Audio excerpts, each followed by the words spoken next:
And you arrived at the end of that into a room in which there was absolutely nothing, except the room was filled with a volume of violet light. So you started with an object and ended with nothing.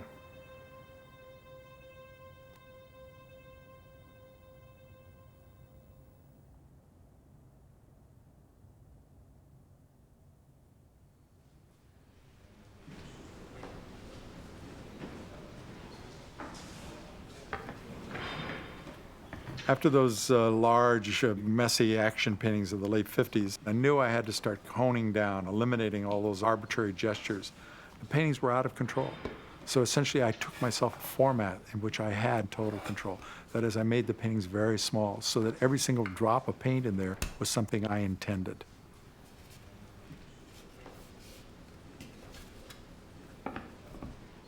In doing the small paintings, I put them in wood frames so that you actually held them in your hand, so that you were in tactile contact, because the paintings were just surface changes, rough and smooth, and really more on a tactile level than any kind of image level at all.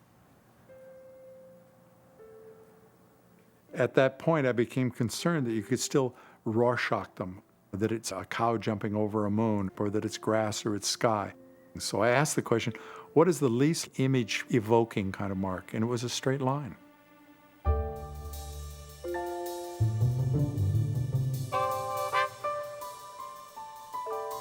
They were kind of, in the beginning, kind of like pickup stick paintings, and they had a lot of energy and a lot of action and interaction with them. And slowly the lines began to straighten out, and less lines were there. And before I knew it, I had gotten to the point where I was painting a series of paintings that had basically 4 straight lines on them. I figured out a way to put the lines on so that I could move them around a bit. And an interesting thing started to happen, especially when you do that for 2 years. I would spend all day just looking at these lines, moving them up and down. Only the thing that would happen in the beginning, because I didn't have this good level of concentration, is I would sit there and look, and they would just really basically mesmerize me. And after a while, I would just kind of go. And then I'd wake up, 10, 15, 20 naps a day. I mean, these little short naps.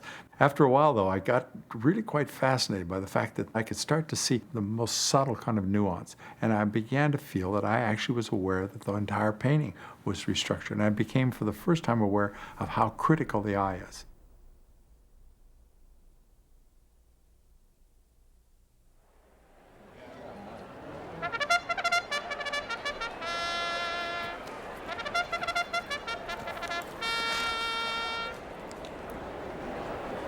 I started out playing the races at $2 better when I was in high school.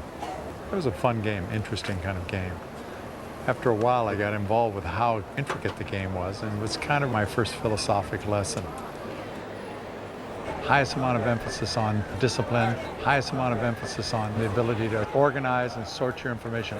$2, $5 exacta, 5, 6, $3 exacta, 9, 1. $3 exacta, 9, 8. A certain amount of the information is mathematical, percentages and what have you.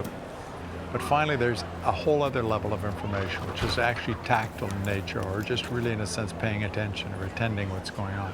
Because every single thing that's going on becomes an element within it, the structure of the betting, how everyone else feels about the race, the look of the horse on the racetrack, even to things like whether the trainer is wearing a tie on Thursday, which after a while you can actually handicap. He wears that tie 10 times in a meeting and he wins 7. You have to take it in as a factor. So it's as complex as you can get. You put all that information together, at the last minute you rub your hands over it, and you try and get a feel for what makes the most sense, makes the best bet.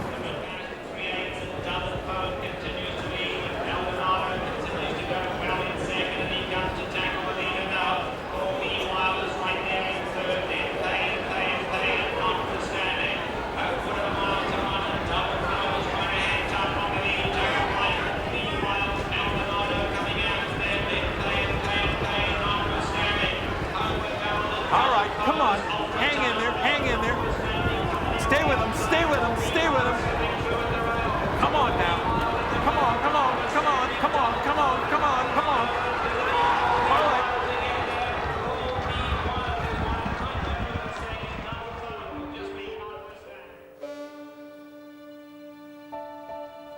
By the early 60s, I was starting to ask myself some real hard questions about paintings. This led me to the idea of minimizing the imagery and maximizing the actual presence of the painting, that it was more about the feel in the painting and not about the pictures. I started with all these lines, and slowly I was throwing out things because they didn't really function, that they really didn't have a purpose for being there. And the next thing I know, I was down to like 2 lines on a canvas in which there was no action or interaction in the old sense at all. There was no figure and ground. There was no positive and negative.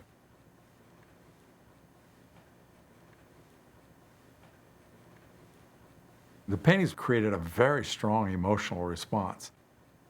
When I first showed them, a woman came up to me and said, "Did you paint these paintings?" And I said, "Yes." And she said, "You absolutely must cease. You must cease now. This work is absolutely unacceptable."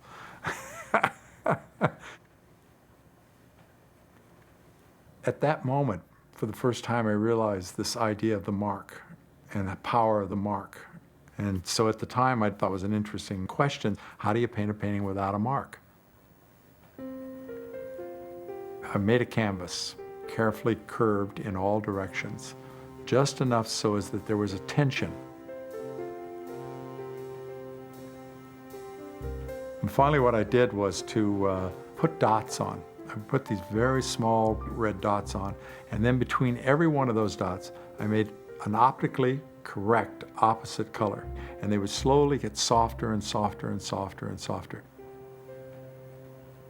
It was a very tedious activity to do. In fact, here I am at 35 or 38 years old, something, making little dots on a canvas. I was a lot of doubt about what the hell I was doing. Full-grown man, that was my occupation, making these little dots. But what you had was like a field of energy.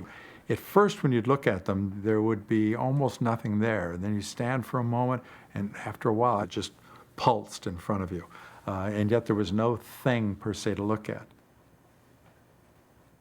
At that moment, though, I became aware that the shadow around the edge of the frame sometimes would almost be stronger than anything else. I realized that all of our ideas, all of our concepts, all of our assumptions are essentially all acted out within a frame which we had never even thought about. In other words, there was already a structure which pre-structured everything we did. And the question, of course, was, what are the grounds for that structure? And what sense does it make with regards to this kind of painting? It became very clear to me that that was the last vestige of the old concept of looking, in a way. And that is, if I look around at the world, there are no frames. There are no frames in the world. Actually, the world is essentially continuously knitted. It's an envelope all the way around you, and there are no special frames in the same, there are no beginnings and endings in that sense of the word. So the question became, how do you paint a painting that doesn't begin and end at the edge? It's not within a frame.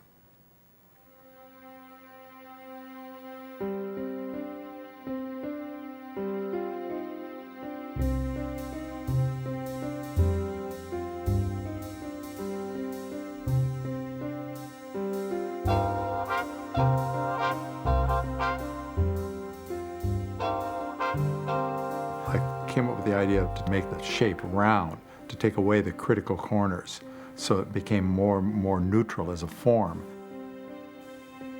I found these metalworkers that would shape these aluminum discs for me. They actually made bodies up for race cars, and they did them all by hand. And I put a tube that went onto the wall so that these things stuck out from the wall. And then I started painting them using automotive paints. I started spraying them from a slight distance away, just enough of a distance that the paint, using lacquer, acrylic lacquer, so that the paint, when it hit the surface, had already just begun to dry. So if you shot after like maybe 50 or 100 coats, it would build up a very almost grainy surface, literally a surface almost like a movie screen has, that kind of a very pearlescent sort of grainy surface. When I got the paintings finished, I worked out an arrangement for lighting where the edge would actually just meld into the shadows. That was the thing. It was to get this painting caught up in the space around it.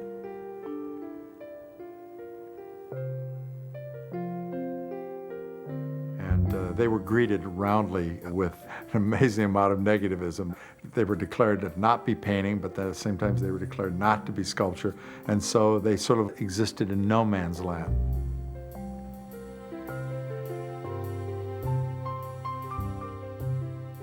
So suddenly the questions became much more complex. A lot of people thought I had come to point zero, that there was no place to go. But I had now engaged the space around it, and the issue was, how do I actually deal with that? I mean, what kind of an artist am I?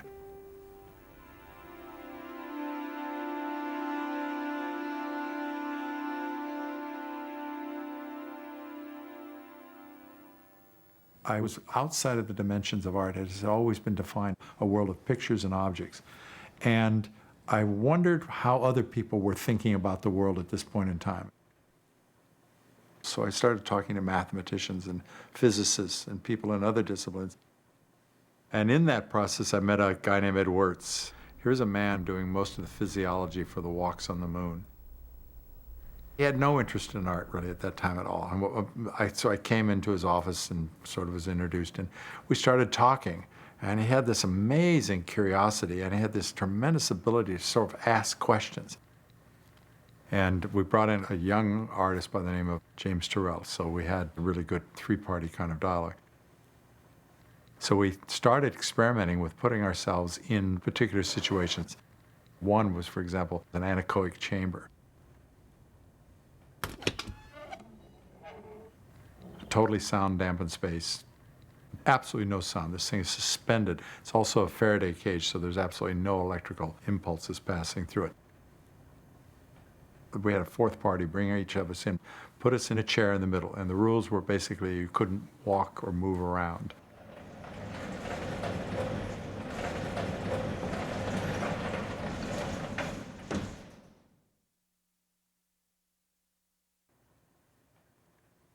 Each of us spent maybe 3-4 hours in there.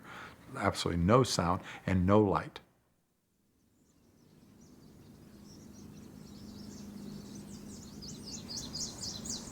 You came out of the space and you'd walk down the street, and the street would be very, very different.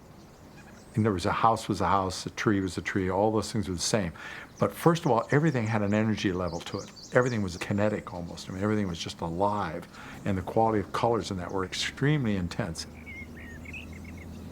What happens in that space is that you change your sense threshold. Your audio and your visual senses become really heightened. And you also change your sense dependence. In other words, your other senses are really activated. I mean, it's a really nice, revealing thing. The world does not necessarily look how we think it looks. I mean, as I say, things are things, but why and how we see them and at what level they, in a sense, impinge upon our consciousness, the degree that we let them in, i.e. value them, radically changes our worldview. And so you first time start really realizing that the process of perception, which we kind of take for granted as if it's given, is not given, that we actually do it. And that perception is essentially one of the great beauties of our lives, one of the great strengths of our lives.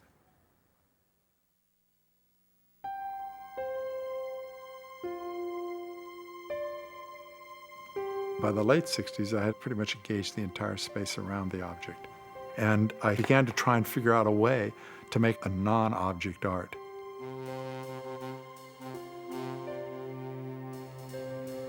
I experimented with light, started with big sheets of glass and that, and finally developed these tall acrylic columns.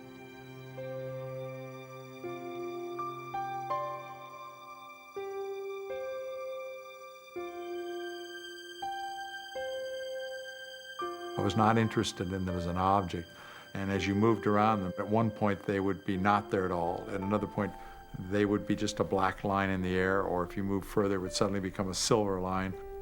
So that they came and went and manifested themselves in the space.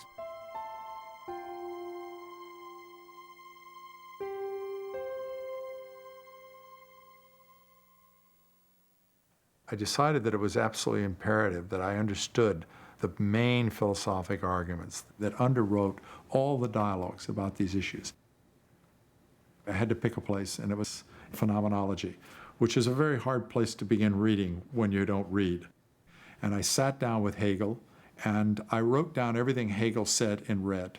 and I wrote down all my responses in green.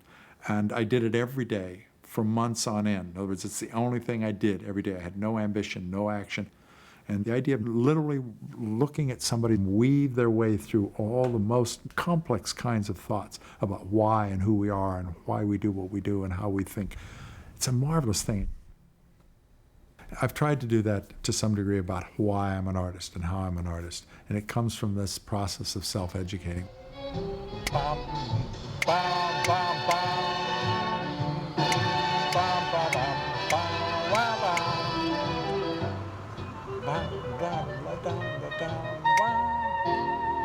There it is right there. Loud. We got to make a U-turn. The reason I come all the way to this one is because they have the right kind of ice, and they'll pour it the way I want it poured. And there's a difference. How's everything today? Everything's terrific. Right amount.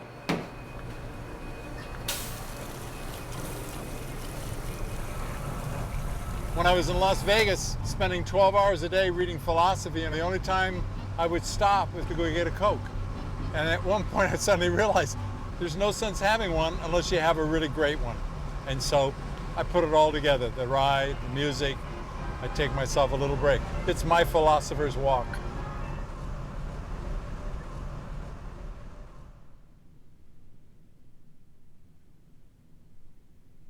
It was early in the 70s, and I had a studio at that time in Venice. And it was a great studio, but the questions that I had been following had led me to a place in which making things was no longer critical to actually exploring what the nature of art was. And I had absolutely no idea how to deal with that. It seemed the only thing that I could possibly do was to get rid of the idea of being a studio artist. So I did. I just closed up the studio, sold everything, and there I was, not knowing what to do or where to go.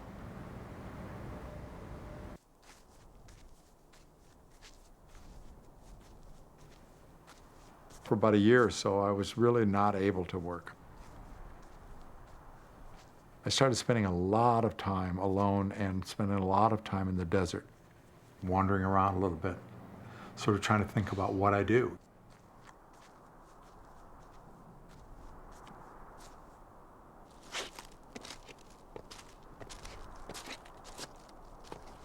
We really are constantly pushing towards this thing of the presence of something.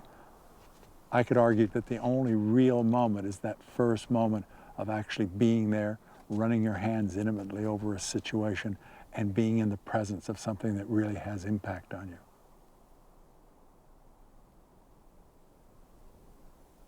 Every step from there is by degrees an abstraction. The idea of photography is a classic example in which we think the photograph can actually somehow emulate or record the moment.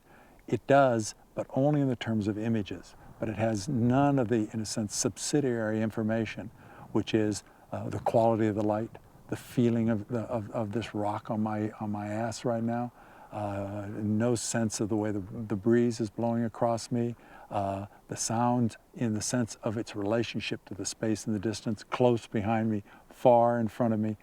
All those things overlap and coalesce and make a moment.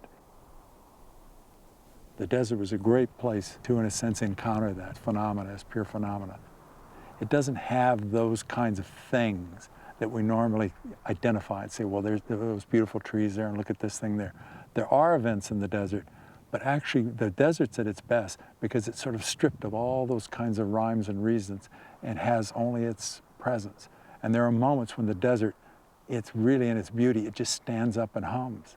And when it hums like that, you're in the presence of it. And then all of a sudden it'll be gone.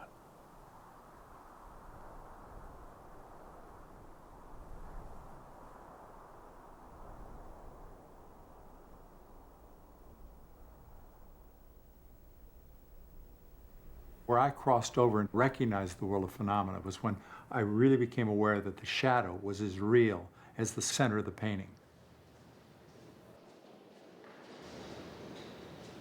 The shadow has actually no physicality.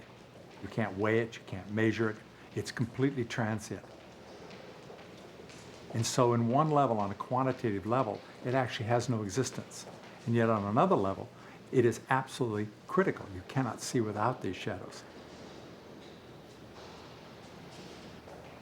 The world of phenomena is that which is in constant transit.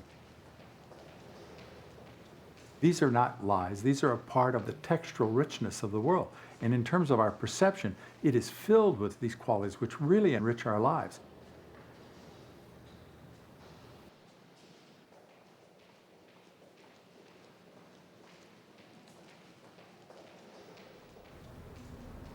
These were the thoughts, these were the questions I was thinking about, sort of riding around in the desert alone. And this idea of moving towards phenomena made perfect sense to me, so I really tried to deal with that.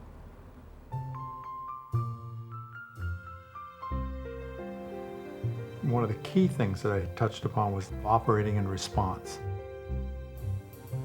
My invitations at the beginning were from galleries or museums, and what I would do is I would come to the site in response to this invitation, and I would take the site as given, whatever they offered me, whatever set of circumstances.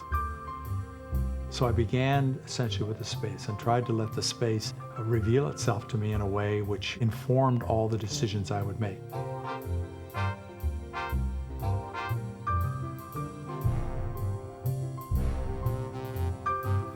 Most of these spaces were pristine white boxes. And in responding to those, the works were very, very subtle.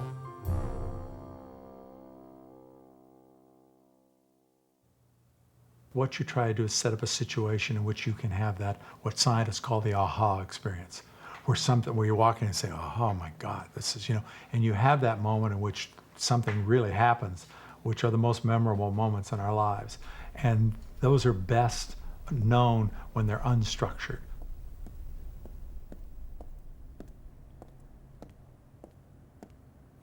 So I would try and leave as few traces of myself as possible and set up the circumstances with the idea that this may take place.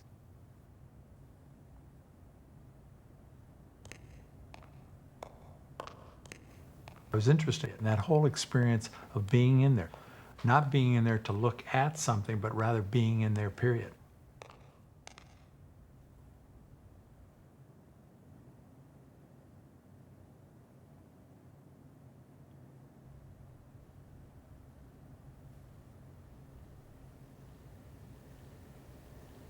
The first invitation I got to actually do one was at the Museum of Modern Art. Two friends of mine came when I was working, and I could tell that they were having great difficulty because they were sort of standing on one foot and then on the other, saying, yes, it's kind of interesting in that. And there's that kind of strange moment where you don't know, how people are going to deal with it. And there was a small little screen across the entrance to the door. The museum was open in the evening that evening, and a black kid came through there, about 15 years old. And he got in the room, and I could tell by his body language that he really was getting it. He was really moving around. And I realized that the difficulty was just the question of, is it art? My friends who were having to struggle with this transition from that old idea of art encased in objects and in painting to this phenomenal life, that was very difficult. But to just simply allow yourself to do it was not difficult.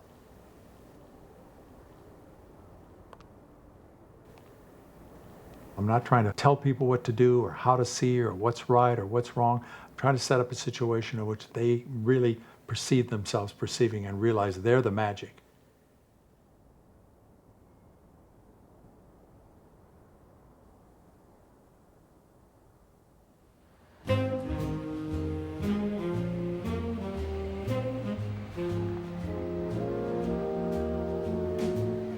I began to slowly understand more and more that the real art is the experience. The viewer actually looking at what the artist has given them as an extended way of looking at the world.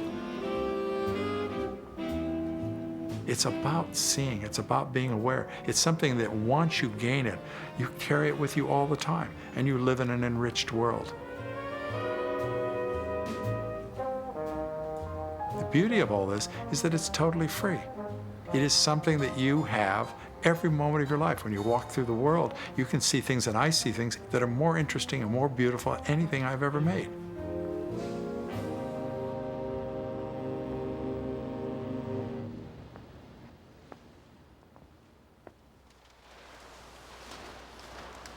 The initial mock-up in the garage in San Diego led to a lot of other ideas and possibilities. What we're doing is we're masking off a rectangular shape at the center of each scrim, and then we're going to paint each one black. I think that'll give the piece more weight and more spatial character. But you actually don't know where this thing is going until it's basically done. Actually, there's still a possibility that it won't work at all. You know, when you're trying to grab something ephemeral, sometimes you just don't get a hold of it. I mean, and when you don't, then there's nothing. It's not like if you have an object that already is and it has some dimensions and some interest. This either has it or it doesn't have it. And so you just have to say, I can't do it. You ought to see what museum people do when you tell them you've got no show.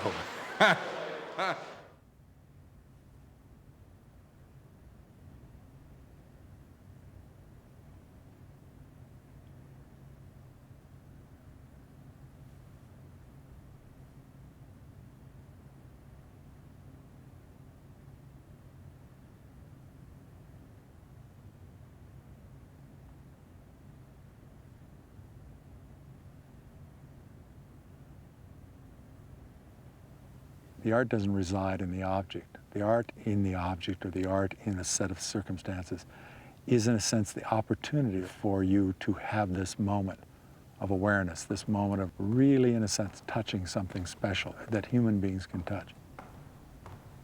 So that what you walk out of the room with somehow is what's of value.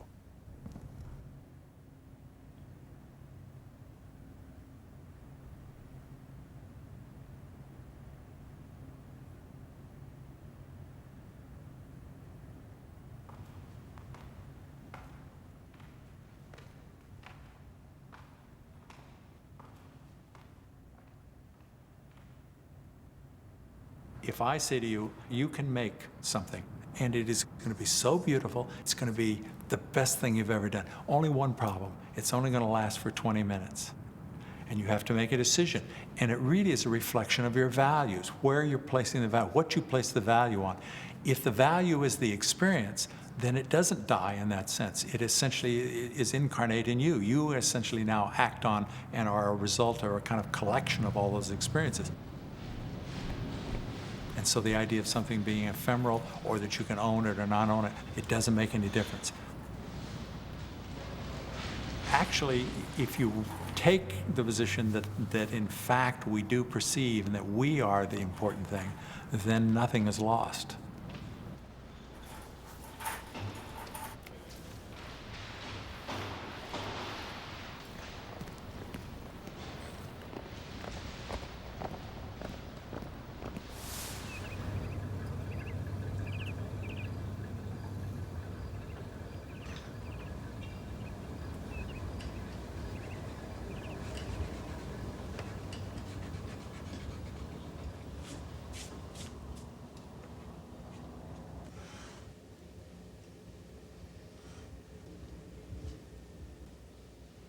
What I'd wanted to do all along was to actually bring in the richness of the outside. And finally, by the 1980s, the idea of working in response began to generate more eccentric kinds of invitations. And these were for sites and situations that were more and more public in their character. Atriums, urban plazas, airports, and so on.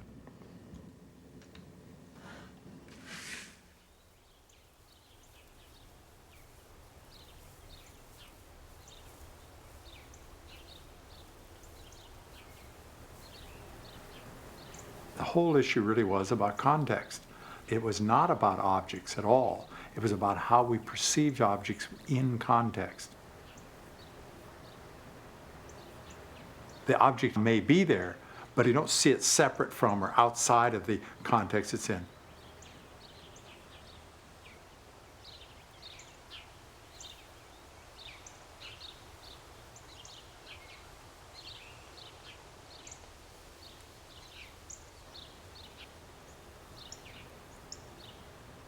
That was probably the biggest, most dramatic shift I made, even more than stopping being a painter. And in a funny way, I was at the point zero where there was nothing, nothing left or no place to go and no thing and such. And suddenly I was like on a precipice with everything possible.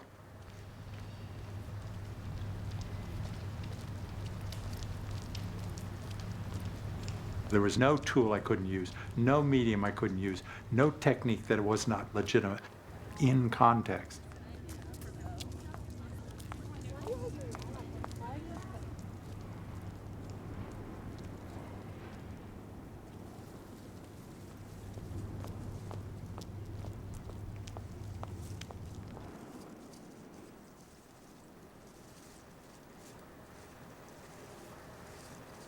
These are very, very different contexts. Each calls for an entirely different kind of response.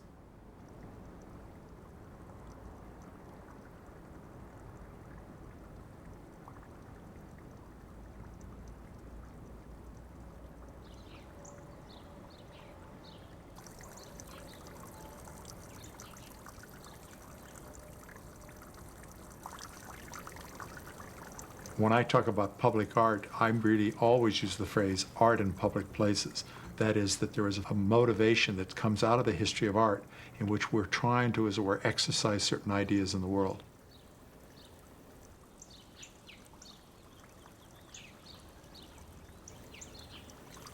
And on the basis of that, I'll look at their space and then in time develop a project which is in line with all the things that I need to do and want to do.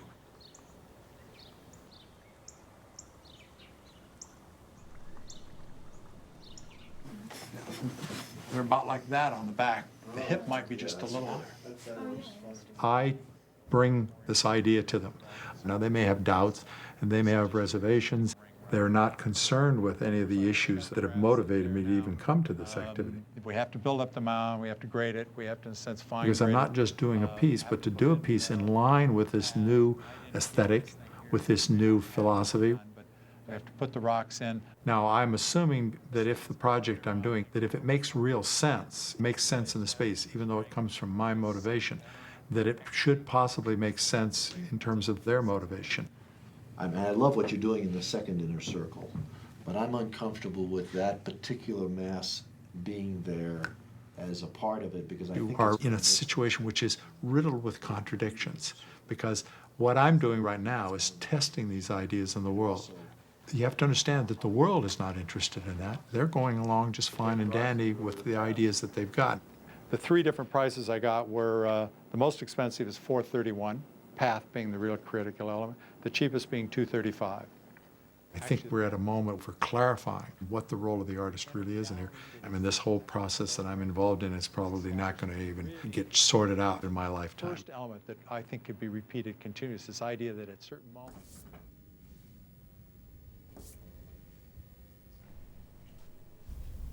it's amazing how many of these projects fall apart for reasons that nobody can predict.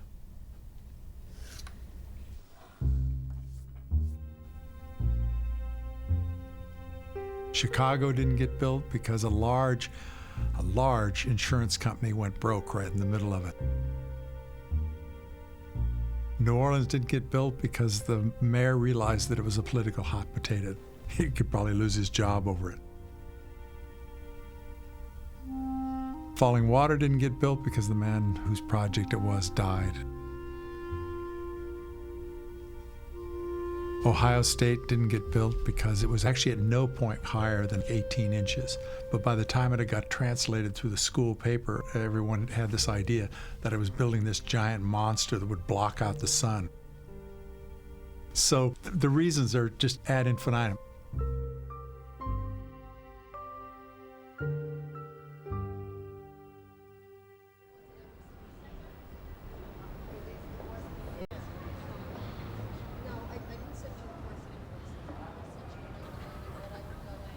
There are all kinds of things that bear on any site when you come to look at it, and you have to take all of them into account.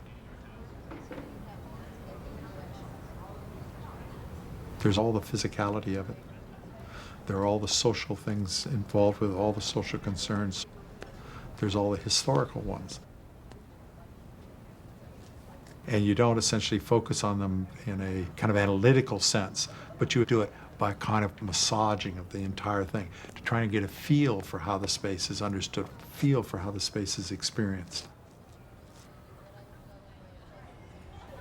In the entrance to MoCA, you go down into a lower plaza, and I felt that the whole plaza is too hard.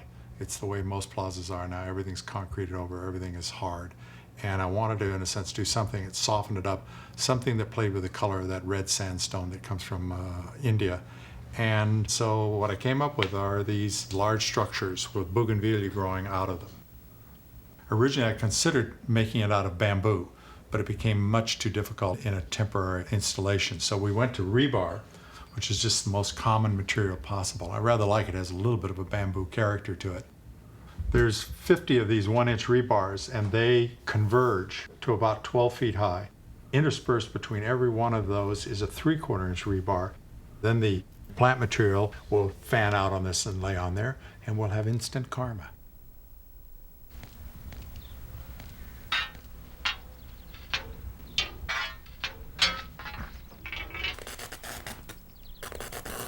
I am in many ways now involved with other people because every single project asks me to work in ways that I've not worked with before. Jack, before you weld that, let me just have a little moment here of conversation. I think the bottom is too splayed out. This seems to be narrower, slimmer. Yeah, the 11 inches would be closer to the model. So we'd be coming in all the way around. That'll make it 5 feet 4 inches in diameter. That dimension. How about stability? Is it We're okay. we're still okay? If we came in We're that much to borderline. 5.5, we're borderline. What do we do? I'm over my head all the time now. I mean, never know what I'm going to be working with next week. It might be electronics and digital sound on one hand, and the other hand, it might be planting a tree. I've been growing the bougainvillea for 2 years now, so it's quite large. There's nothing more interesting than plant material which catches the light and has a lot of filtering of light, and I think that's what the plaza really needs.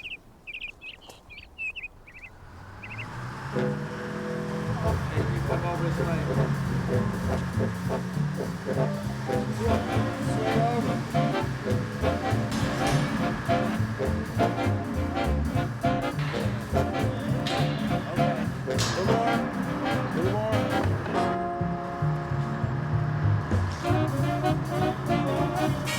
Okay, over. There we go. There we go. Okay, hold it, hold it. It's not that easy to start fresh each time. To really do something special in each case. The ability to do, say, what one artist does, just to hone one area, is incredible and unique enough. Now I'm asking the question, can that be more complex? Can that, in a sense, be broadened? Can artists really function in a broader range? And that the idea of what we do is not about a tool or a method or an attitude, but rather, in a sense, about an aesthetic, which is a piece and a part of a much larger whole.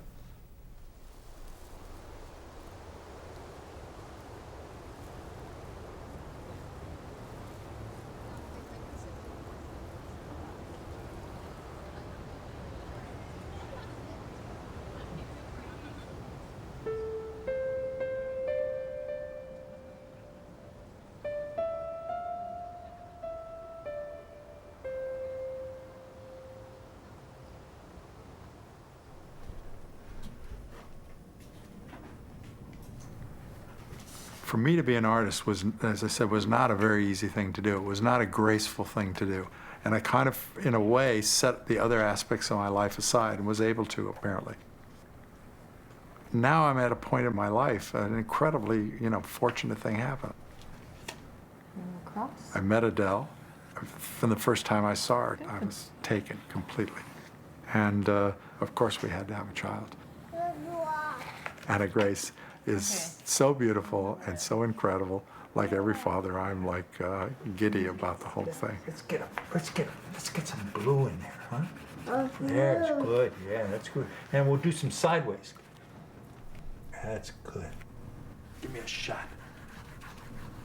That's sideways. That's yours. In looking back, it's really quite amazing, I think. Essentially, I've covered so much ground. But the thread has been exactly the same. Another one. The idea of the wonder, the human potential to perceive the world. following the thread of that, that's the exciting thing. That's the fun thing. And how can you do anything other than just pursue it? Pow, huh? Pow! Pow.